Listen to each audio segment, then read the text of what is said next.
Redditors, what started off as a small lie but then snowballed into this is my life now? When I first got married back in 2005, my wife asked me if I like creamy peanut butter. I knew she did. So I told her yeah, that's great. Full stop. She buys creamy peanut butter. I buy creamy peanut butter. About 3 years ago, she's doing some experiment or something with our daughter and she needed chunky peanut butter. I saw it in the pantry and exclaim, oh, chunky peanut butter. I love this stuff. To which she responds, you do? I've been buying creamy peanut butter all these years because you told me that was your favorite. So long story a little shorter. We both prefer chunky peanut butter by a large margin. But had been buying creamy for 10 years because we both thought it was what the other preferred. Reading that back. We're pretty boring people. Yep. I moved to a new city. And got a new dentist. For some reason, the guy thinks I used to see him at his old practice in a town I've never lived in. I corrected him a couple times. But he just keeps bringing it up. So now I just kind of roll with it. He asks after my parents. Which is easy enough. But we've had all kinds of conversations about local restaurants I've never been to and other random stuff like that. I'm sure this is all happening with him elbow deep in your mouth. 2. Remember that old coffee house on Main Street? You're agile. Haha. Yeah. Wasn't a drinker in high school, so to shut down peer pressure I told them I was born with half a liver and drinking anything could make me very sick or kill me. The lie just became natural and followed me to college. Was out with some friends playing pool and decided to have a beer. When I came back, a buddy slapped it out of my hand thinking I was suicidal. Then the explanations began. A new co-worker of mine tried downplaying his day and eventually, after me hounding him about why he didn't like celebrating, he eventually told me in confidence that his best friend was killed on his birthday and he hates thinking about it. Fast forward 8 years, this guy and I had become really good friends. Best friends. Lived together at one point. He was accepted into my friend group and I always made sure to downplay his day. His is 4 days after another friend. So we just did a group thing and never made a big deal about it. Finally someone got brave enough and wanted to talk to him about it. And he laughed and had no recollection of telling me that and said he was probably just screwing with me. He always wondered why no one wished him happy day. I told people at my former, American, university that I was Canadian. Get them to stop talking to me about U.S. politics. I hate confrontation and didn't know how to just tell them that political discussion makes me uncomfortable. Now I'll live in Canada and attend a Canadian university. I'm working towards citizenship. Oops. So I'm a visiting nurse and started seeing a patient 3 days a week for wound care.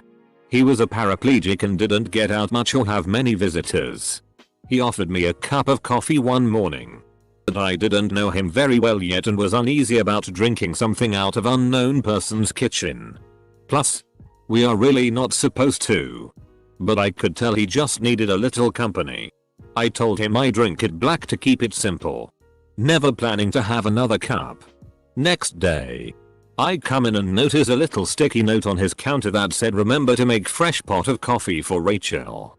It was so touching to me that I went early every single appointment from that day forward to have a cup of black coffee. I hate black coffee, but I felt it was too late to tell him I liked creamer after all.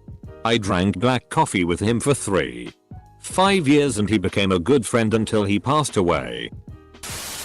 You're here for the copywriting position, right? Yup. I was the only one in the waiting area. Thought I was there for a design arts direction role. Within 15 minutes of the interview they offered me $2,000 to move and $45,000 starting salary a week before graduation. I was having a rough time commuting too far for work for a few months. Decided to quit to find something closer to home. But told everyone I had been approved to work from home. When I went to give my 2 weeks, my manager asked, I know the driving has been killing you. How would you feel about working from home? Work laptop to my left and watching Great British Masterclass as I type. Been working at home since then. Not me but my dad. We moved and he was convinced the postman's name was Jer, as in short for Jerry. He greeted him by it nearly every day for about 10 years. He even gave him a Christmas card which he displayed down in the sorting office. Fast forward and we have a temporary postman. My mum asking him after a few weeks, when is Jer coming back? This was met with stunned silence and a puzzled look. With a resounding "Who is Jer? No one works in the locality by that name." Turns out his name is Declan and he was too nice to correct my dad for close to a decade.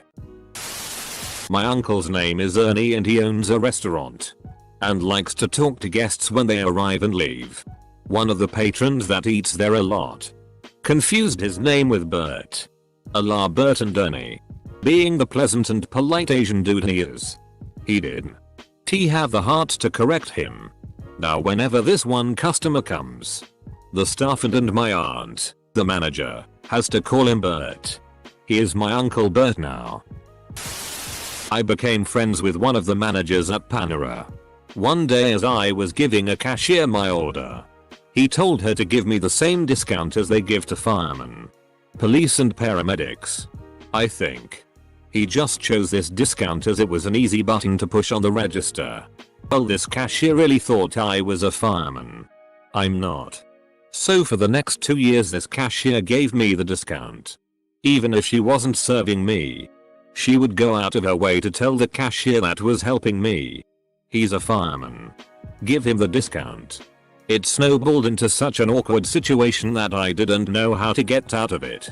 Luckily that cashier eventually transferred to another store and I now happily pay full price. One day you're going to be just walking down the street and there's going to be an apartment fire.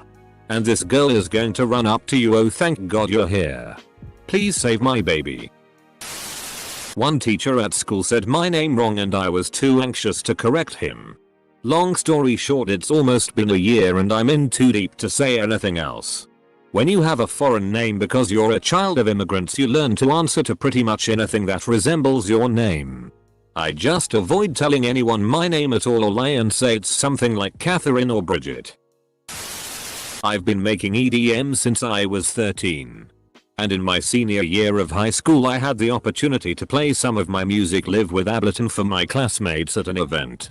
But because I couldn't explain what I was doing in the space provided on the sign-up sheet, I just put down DJ, thinking that nobody would be knowledgeable enough to know the difference. Apparently everybody liked it so much that the prom committee asked me to DJ prom. And like an idiot I said yes. I waited for my birthday and made sure that nobody got me any gifts, just money, which I spent on software and a Mixtrack Pro. I learned how to DJ in 3 months. Did prom. Got paid $250. I'm making decent money off of gigs now. And I do the prom every year. I didn't want to go to dinner with the gang from work, including my boss. So I told them I was having dinner with my wife and her parents. I lied. I get home. Wife wants to go out to dinner. So we head to the restaurant. And just as we're getting near the door, I see the work gang with my loudmouth boss all piling out of their cars. What are odds of us picking the same restaurant? Shitty. Busted. There was an old couple walking into the restaurant in front of us. I held the door for them and insisted they join us for dinner. They were quite perplexed, but accepted my offer of a free dinner. It was the most uncomfortable dinner ever. They had no clue who we were. None of us had any shared interests. They rushed through dinner, thanked us, and got the hell away from what I'm sure they thought were a couple of weirdos. I know this wouldn't have come to you in the heat of the moment. Back in high school, someone in my freshman English class thought he heard someone call me Louis. So he started calling me Louis. Not really a friend, just someone I spoke to on occasion. Now high school me thought he was just him trying to be funny and didn't care to correct him, and he continued to call me Louis, and whenever I heard him call for me I responded. It wasn't until our last week of senior year that he stops me in his tracks and goes, "Someone told me your name isn't Louis. Is your name Louis?" "No." I've been calling you Louis for 4 years. I thought that was your name. Edit. I drop words all the time. When I was little, my grandma would make me these horrible frozen chicken tenders filled with cheese. They were just god awful. Because I am a good grandson, I told her that I loved them. From then on, every time that I visited her, she would cook me those abominations. Even when I was in graduate school, I would go visit her, and for one meal, I would have to slide those gross things down my gullet. Every time I would say, "Thanks. I love them." The things we do for love. I did online homeschooling for a few years, and there was a forum where you could socialize with other students enrolled in the school. During this time I was big into making music on a DAW I had downloaded. I didn't know how to play any instruments, but I could still download different drum beats and guitar riffs from the dev's website. I shared a few songs with my fellow classmen and told everyone that I could play guitar, and had a friend that tracked the drums. Eventually people started asking me for guitar lessons or more songs. I couldn't keep up the lie, so I told them that my friend moved to Africa for a missions trip and would not return for the foreseeable future. But everyone in that forum thought I could play guitar. I couldn't. And still can't play to save my life. The classic move to Africa excuse. I've used that one many a time. I told my parents I bought a duck when I was 20 to tease them. I found a picture online of one and sent it to them. Sadly, they believed me. They got overly excited about their grand duck and told my whole family. I ended up buying a duck. My mother was a super control freak. So one of the ways I would avoid home was after school extracurriculars. I got the date wrong on a math team meeting, so I lied to my mom about it while actually attending the debate team intro meeting. I probably didn't need to lie, but it was always safer to not disrupt her precious schedule. Eventually, debate became a regular activity for me to avoid home. In 3 years, I was a state semifinalist, and in college, I coached the high school national champions and turned that into a free ride for a master's degree. My first relationship. A few days in. Then girlfriend tells me she isn't ready to go public just yet, and if we could just pretend we weren't together for a few days then she would be ready. 6 months later. I had lied to so many people for her I can't tell what's real anymore, and anytime I asked her if we could stop because it was messing with me she refused and argued her way out of it. Looking back on this FCKS with my head to this day. Amazing how much things like that can snowball. Edit. Should clarify this happened a while ago. Didn't mean to confuse people. You was a side bitch. My husband's best friend has a 6-year-old daughter that I see often. When she was almost 3 she babbled something to me. I think it was my friend's ear. And my husband interpreted it as my friend Steve. And started calling me Steve in front of her. Now her whole family call me Steve when she's around. And she still believes that's my name. For clarity, I'm a female and my name isn't anything close to Steve. Edit. Seems like there are a lot of non-Steve Steves out there. I may need to create a new sub for us all. R inexplicably Steve R suddenly Steve. Edit. Usalansinks has done it. Smart. Knowing your true name gives sorcerers power over you. If she ever starts practicing magic, you should enjoy some protection others don't. One time someone who I wanted to be better friends with showed me a Metal Gear Solid meme, and me being me I pretended to understand it. I then was forced to research all the games and their plots, Easter eggs, quotable characters, and other memes to better fake understanding. I still have never played a Metal Gear Solid game. I was looking for a job and I didn't want to be a fast food manager anymore, so I fluffed out my resume with computer skills I didn't have. I was contacted by a recruiter who asked me some questions to gauge my abilities, and I straight googled the answers as he was asking them. When I went to the interview, the boss had all of these circuit boards sitting all over his desk. I recognized them as Raspberry Pis from Reddit. So I asked what he was using them for. The rest of the interview was just this guy bragging about all of these projects he had going on. He might as well have been speaking Greek. I just feigned interest and said wow a lot. I'm hired. Who knows how this shit happened, but I have literally googled every problem I have been given. Day 543. They still think I know what I'm doing. I'm making 1.5 times what I was making as a manager. I have a GED for Christ's sakes. Edit. Thank you for my first gold, kind stranger. When I was 14 years old, I played with a group of other kids on stage during the 2008 Hawaii International Ukulele Festival. Jack Johnson was performing and we were behind him strumming along. Hundreds of us. This story has turned so thoroughly into I played on stage side by side with him, just the two of us, that I can't correct people anymore and just shamefully accept the U's and R's when it gets retold. You played with Jack Johnson on stage? Awesome. A dude I knew was giving this girl some shitty and she kicked him in the nuts. Okay. Extreme reaction. But such is life. He doubled over in pain. But since he was kind of a douche anyway, no one cared much. The next day, a Friday, his dad took him out of school for some reason. Then when he returned on Monday, he learned that the big rumor was that his balls ruptured from the kick. And he had to get emergency surgery. Rather than correcting anyone, he went along with it. This went on for years. People made fun of him. And he just joked about it. There were idiotic songs people sung about him. He laughed about it. Never denied it once. In fact, participated in some of the joking at times. Finally, one day about 3 years later, he comes clean. She didn't even actually kick him in the balls.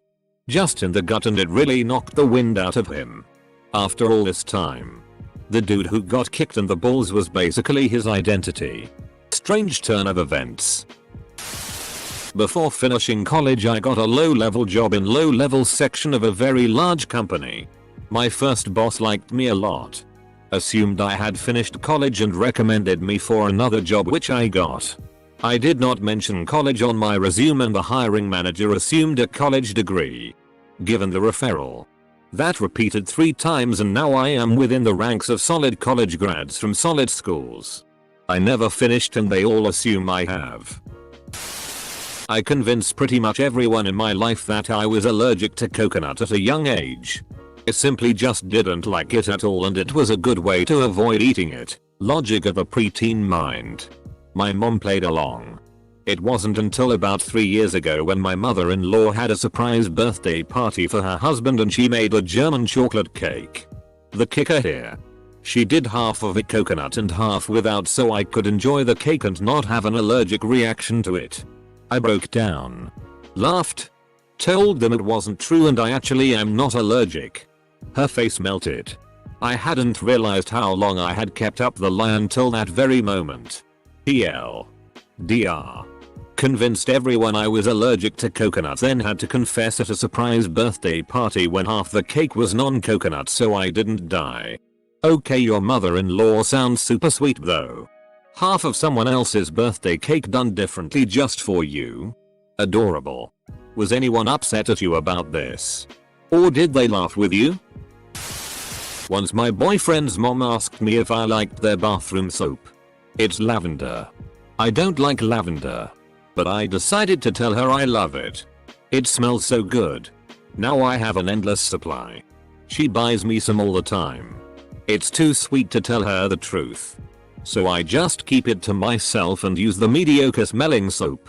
Oh well. This is how I'll live now. Edit. I will ask for different soap. I've been given plenty of encouragement. Thank you. Close bracket. Edit 2. I will really send you lavender stuff I have if you pay for shipping. PM me. You know that beautiful soap you always get me? Recently it's been giving me little hives on my hands. I'm not sure I should use it anymore. Such a shame, it's so pretty. But I also like vanilla, so maybe the same company sells a different scent? I'm from a small town and was super worried, anxious about how college would go. After move-in day, everyone on our floor had to go around saying our major, what we wanted to do occupation wise. I was fourth to go. The first 3 people say doctor, lawyer, surgeon. I'm convinced at this point that everyone in college was way smarter than me and had their shit together. You're on Reddit. You get it. Anyway. I blurt out economics as my major. Then say professor because it was the best thing I thought you could do that. So now I'm in my second year of PhD program because I just never found a good reason to change from my RA meeting as a freshman. Edit. Yes. I found out later that like 80% of the incoming bio majors were pre-med because it's all talk. If you are 18, don't make the mistake I did. You should be worried about doing well in college. But the freshmen who look like they are way ahead of you are either A. lying because they're scared to be airheads who don't think picking majors are worth worrying about,